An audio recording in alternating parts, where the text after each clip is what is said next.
El mundo natural siempre esconde secretos que no siempre pueden explicarse. Entre ellos están los misteriosos casos de personas, sobre todo niños, que desaparecen en los bosques.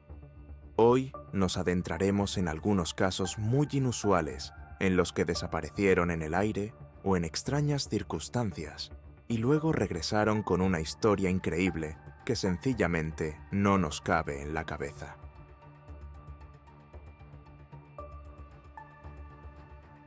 El domingo 8 de agosto de 1897, Lillian Carney, de 6 años, fue con sus padres a recoger arándanos al pantano de Mullen, al oeste del río Aroostook, cerca de Mozardis, Maine. Esa tarde, hacia el mediodía, Lillian se separó de sus padres. Cuando se dieron cuenta de que su hija había desaparecido, empezaron a buscarla, pero al cabo de un rato se dieron cuenta de que necesitaban más ayuda y se marcharon para traer más personal. Los buscadores llenaron la zona y siguieron buscando hasta medianoche. A primera hora de la mañana siguiente, más de 200 hombres peinaron muchos kilómetros a la redonda. No encontraron nada, pero se quedaron toda la noche buscando en el bosque. Al tercer día, más de 300 hombres acudieron a la zona para realizar otra búsqueda exhaustiva. Hacia las 10 de la mañana, un hombre llamado Bert Pollard encontró a Lillian vagando por el bosque a unos 3 o 4 kilómetros de donde había empezado. Parecía completamente tranquila y serena, y le dijo al buscador que estaba buscando a su madre. Llevaba unas bayas silvestres en la mano, pero no las comió porque temía que pudieran hacerle daño. A continuación, hizo una declaración que suscitó muchas preguntas sobre el caso. Lillian afirmó que el sol brillaba en el bosque todo el tiempo, a pesar de que llevaba 2 noches fuera.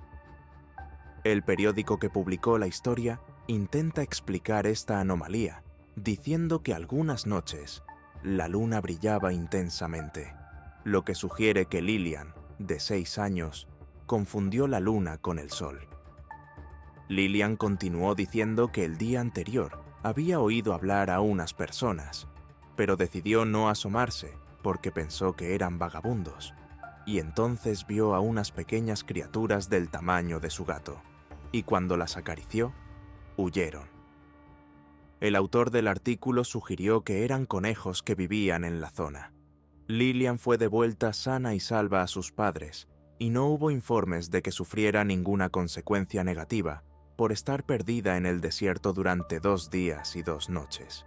Es interesante observar las similitudes entre este caso de 1897 y el fenómeno más moderno de los 411 desaparecidos. Las personas que caen víctimas de este extraño fenómeno suelen desaparecer rápidamente sin dejar rastro y luego reaparecen, vivas o muertas, bastante cerca del lugar de donde desaparecieron originalmente. Este es sin duda el caso de Lillian. Otra extraña conexión entre este caso y el fenómeno de las personas desaparecidas 411 es la actividad de recolección de bayas que ha sido señalada por David Paulides como una extraña constante en varios casos. Muchos especulan que esto no es más que el resultado de la imaginación desbocada de una niña asustada de 6 años, que puede haber estado inventando, o incluso fingiendo, que su gato mascota estaba con ella para calmarse, tal vez jugando como si el sol aún no se hubiera puesto para no pensar en el miedo a la oscuridad. Esto es algo que a muchos les cuesta entender, no solo en el caso de Lillian, sino en todos los demás casos de niños desaparecidos que regresan con las mismas contradicciones. No importa lo que ocurra en el bosque y quién o quiénes sean los responsables. Muchos no creen en sus palabras simplemente por su edad o inteligencia. No importa lo que tengan que decir. Tal vez se dirijan deliberadamente a víctimas a las que no creen simplemente por su edad o inteligencia. O tal vez haya detrás un misterio aún mayor de lo que podemos imaginar.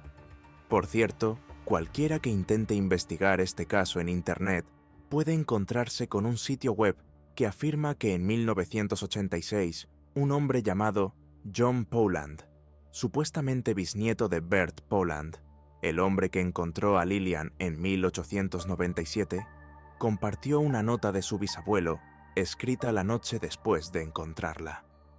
Esta nota decía que cuando encontraron a Lillian llevaba una capa de piel y una corona de flores, y que no paraba de hablar de gente peluda con la luz del sol en los ojos, y que Bert se pasó el resto de sus días vagando por el bosque en busca de esta gente peluda.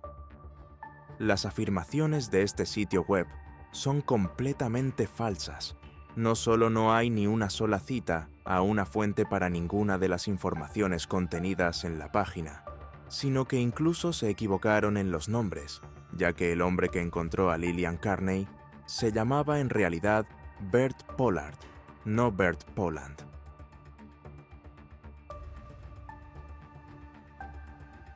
El 4 de junio de 1899, Hermann Scholz, viudo reciente, llevó a sus 5 hijos de picnic a un lugar llamado Dewar's Mountain Grove, en las afueras de New Britain. Annie era la hija de 5 años de Hermann, y la familia se disponía a pasar su domingo, entre otros muchos, descansando en esta zona turística. Por la tarde, todos los niños fueron al puesto de refrescos, y cuando le llegó el turno a Annie, no la encontraron por ninguna parte. Los niños informaron inmediatamente a su padre, que se quedó estupefacto porque había visto a su hija solo unos minutos antes de que desapareciera de repente. Había más de 100 personas en la zona y nadie había visto lo que le había ocurrido a la hija de Scholz. Inmediatamente se formó un pequeño grupo de búsqueda con la ayuda de otras familias que estaban de picnic en la zona. Se registraron a fondo los bosques y arbustos de los alrededores, pero fue en vano. Hermann Scholz viajó entonces a New Britain, donde denunció la desaparición de su hija a la policía. El señor Scholz regresó a la arboleda para seguir buscando a su hija. Con la ayuda de las autoridades, se sospechó inmediatamente de un campamento gitano cercano y la policía lo registró hasta asegurarse de que Annie no estaba allí. Entonces, la atención se centró en un estanque cercano, donde se creía que Annie podía haberse caído y ahogado. Se registró el estanque, pero no se encontró nada. Varios equipos diferentes siguieron registrando el bosque, cada uno cubriendo gran parte de la misma zona, hasta que los agentes se cercioraron de que la niña ya no estaba en la zona. Una niña apareció y dijo a la policía que había visto a un hombre que trabajaba para el señor Scholz llevarse a Annie en bicicleta. Los detectives de Hartford comprobaron esta historia e interrogaron al hombre hasta cerciorarse de que no tenía nada que ver con la desaparición de Annie. La policía sigue creyendo que alguien ha secuestrado a la pequeña Annie, ya que hasta ahora las búsquedas en la zona no han revelado nada, y la densa maleza y los pantanos no habrían permitido a la niña llegar muy lejos. La policía inició una búsqueda, llamando a las puertas de todas las granjas cercanas para ver si alguien había visto a Annie secuestrada. Al tercer día, un lugareño llamado Albert Boyd se tomó el día libre para ayudar en la búsqueda. Había cazado en la zona muchas veces y estaba muy familiarizado con el paisaje. Boyd estaba buscando a unos 3 kilómetros al sureste de la arboleda cuando vio a Annie Scholz tumbada boca abajo contra un árbol. Estaba consciente, pero le sangraba la nariz. Annie tenía los dedos de los pies fuera de los zapatos rotos y sostenía varias fresas verdes en la mano. Cuando vio a Boyd, se las arregló para levantarse y tambalearse hacia él. Boyd levantó a la niña y la llevó a través del denso bosque hasta llegar al hotel. Inmediatamente se envió un mensaje a un médico, así como al padre de la niña. El médico comprobó que Annie tenía fiebre alta y la lengua hinchada, así como debilidad general. Era muy poco comunicativa y solía responder a las preguntas con un simple movimiento de cabeza. Sin embargo, fue capaz de responder a la pregunta de dónde había estado. Misteriosamente contestó que estaba durmiendo en el bosque y que la luna me estaba mirando. Le pregunté si alguien se la había llevado. Me dijo que no. dijo que no había comido ni bebido mucho durante su estancia en el bosque. Aunque ahora estaba en casa sana y salva, todavía había muchos misterios que desconcertaban a las autoridades. Albert Voigt encontró a Annie en una zona que ya había sido registrada muchas veces. Sus zapatos también mostraban que había estado caminando mucho, pero su ropa no mostraba signos del desgaste que se esperaría de vagar por la densa maleza. Annie también habría tenido que arrastrarse a través de una alambrada de espino para llegar al lugar donde la encontraron, pero su ropa no estaba rasgada. El nuevo agente de policía británico que participó más activamente en la búsqueda de Annie seguía creyendo que había sido secuestrada porque él mismo había pisado el terreno donde más tarde se encontró a la niña. El señor Scholz también creía que los romaníes que vivían cerca estaban implicados de algún modo en la desaparición de su hija, ya que este grupo había hecho las maletas y se había marchado inmediatamente después de encontrar a Annie. A pesar de ello, no había pruebas que los implicaran directamente. La desaparición de Annie Scholz se hace eco de muchos otros casos, en particular el hecho de que fuera encontrada en un lugar que ya había sido registrado, así como el estado de su ropa en comparación con el de sus zapatos. Su extraña explicación sobre dónde se encontraba podría atribuirse a los delirios de una niña que sufre exposición a la radiación. Hablando de extraños fenómenos astronómicos, la creencia de la policía y del señor Scholz de que los gitanos estaban implicados de alguna manera en el secuestro de Annie parece más un chivo expiatorio conveniente que otra cosa. Era una época en la que a las fuerzas del orden les resultaba fácil acusar a los gitanos de muchos delitos. Esta excusa nació probablemente del deseo de intentar explicar algunos de los hallazgos más inusuales que surgieron en el caso.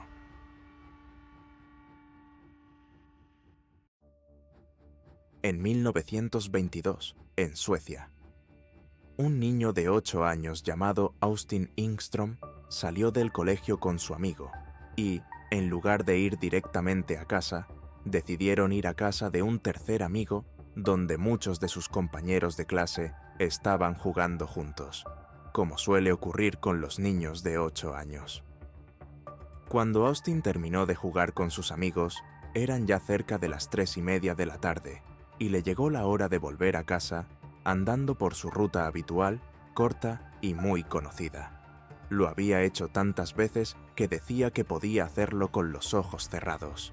Sin embargo, a las 19:30, 4 horas después de que se le viera por última vez saliendo de casa de un amigo para ir andando a casa, los padres de Austin empezaron a preocuparse.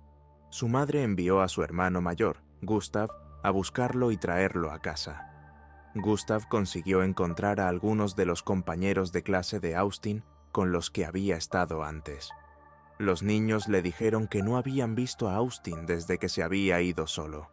Eran alrededor de las 3:30 de la tarde.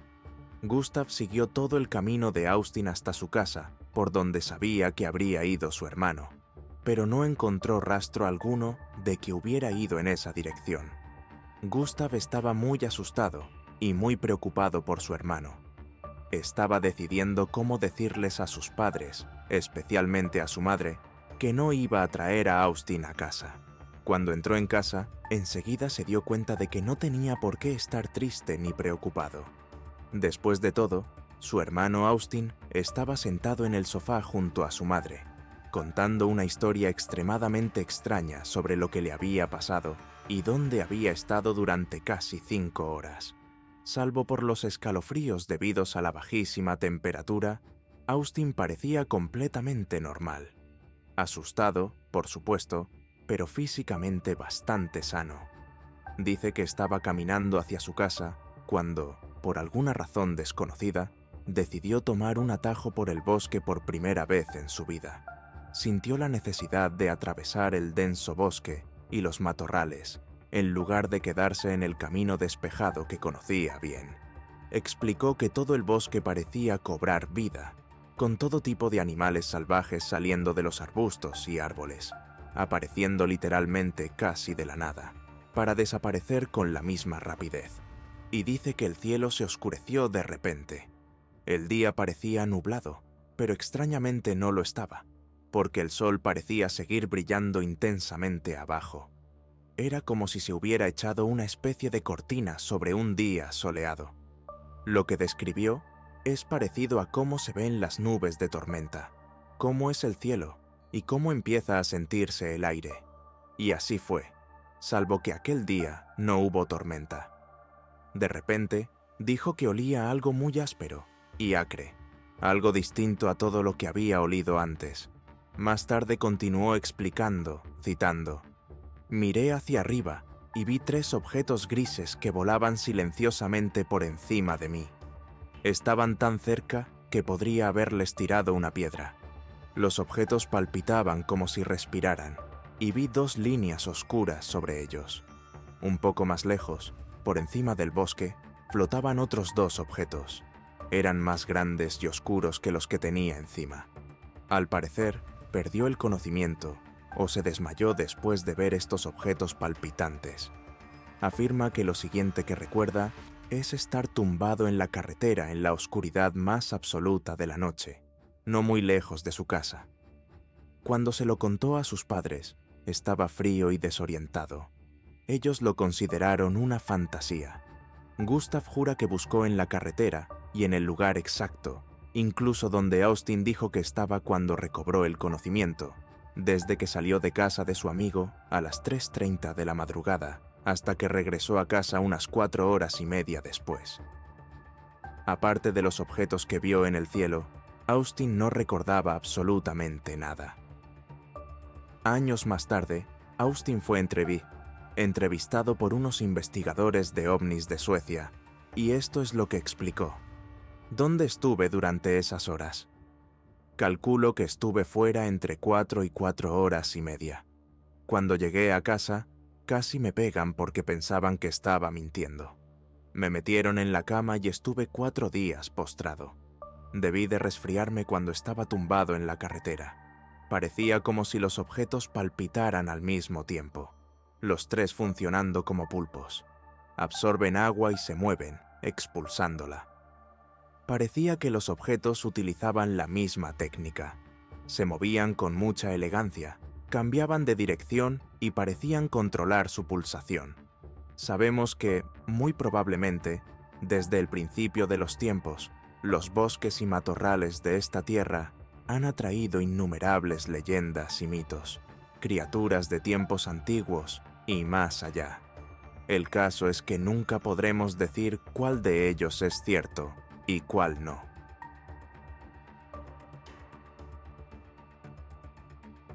Louis Danton, de 3 años, vivía con su familia en Bennington, Vermont. Louis era uno de los 12 hijos de la familia Danton, y el 9 de octubre de 1947, mientras la familia hacía cola para cenar, se dio cuenta de que Louis había desaparecido. Los padres de Louis buscaron a su hijo durante mucho tiempo antes de pedir ayuda a las autoridades. 75 voluntarios se presentaron para rastrear el bosque en busca de Louis y, tras unas 7 horas de búsqueda, el sheriff Arthur Jennison ordenó a todos los voluntarios que abandonaran la zona para poder intentar cazar con una perra de caza recién adquirida llamada Queenie. La búsqueda será la primera prueba de la perra. El sheriff, que al parecer era un entusiasta de la fotografía y el vídeo, esperaba al parecer que ocurriera algo emocionante, así que se trajo a un fotógrafo del periódico local. Queenie recibió el olor de Louis con un par de sus botas, y el sabueso empezó a buscar por el bosque. En poco más de 1 hora, Queenie condujo al grupo a través del pantano y el denso bosque hasta la ubicación exacta de Louis Danton, que estaba sentado tranquilamente en un montón de maleza, completamente desnudo.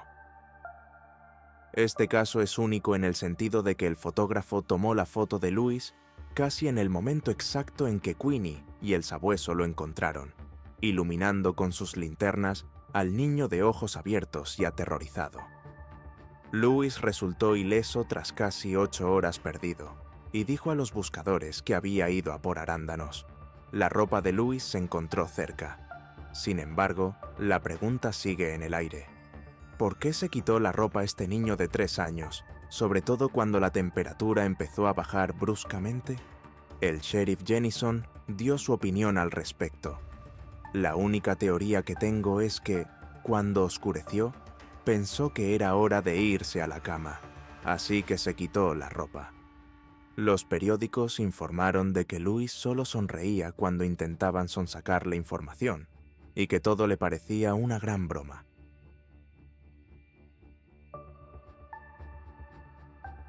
Emma Claybaugh, de 22 meses, vivía con sus padres y su hermana mayor en las montañas entre Sevillasville y Emmitsburg, Maryland.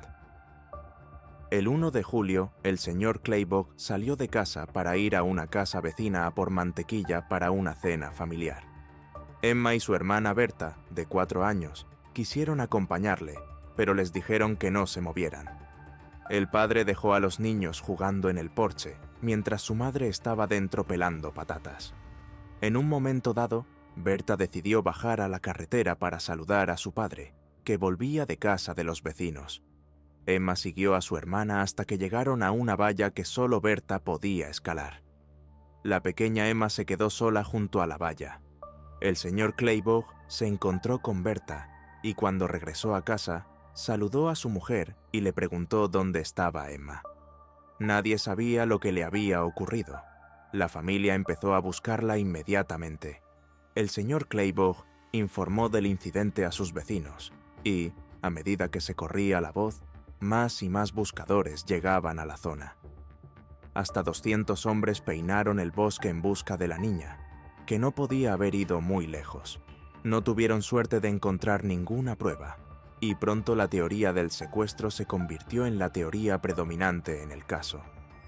El señor Claybaugh estaba tan desesperado por encontrar a su hija que viajó a Gettysburg, Maryland, donde conoció a una nigromante afroamericana, o bruja, como la llamaban algunos periódicos. Esta nigromante le dijo al señor Claybaugh que su hija había sido secuestrada por una mujer que coincidía con la descripción de la señora Henry Miller, una familia local con la que los Claybaugh estaban enfrentados. Un grupo de varios centenares de hombres se presentó en la casa de los Miller y la registró minuciosamente, pero fue en vano. El señor Miller negó con vehemencia cualquier implicación en la desaparición de su hija, Claybaugh.